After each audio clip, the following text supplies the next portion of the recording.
სუდან ჯიქია წარმოგიდგენთ.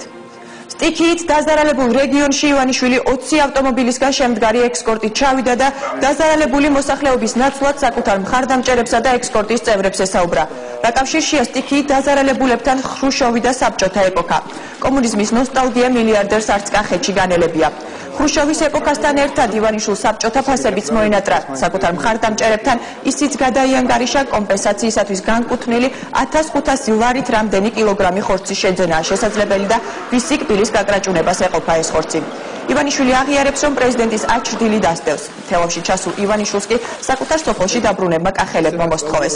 რა ფუნქცია შეიძინა მილიარდერის ალტერნატიულმა კარდაკარმა. ცვლად ივანიშვილის კახურ ვოიაჟს დღის ამბების შემდეგ გამოშვებაში ხილავთ.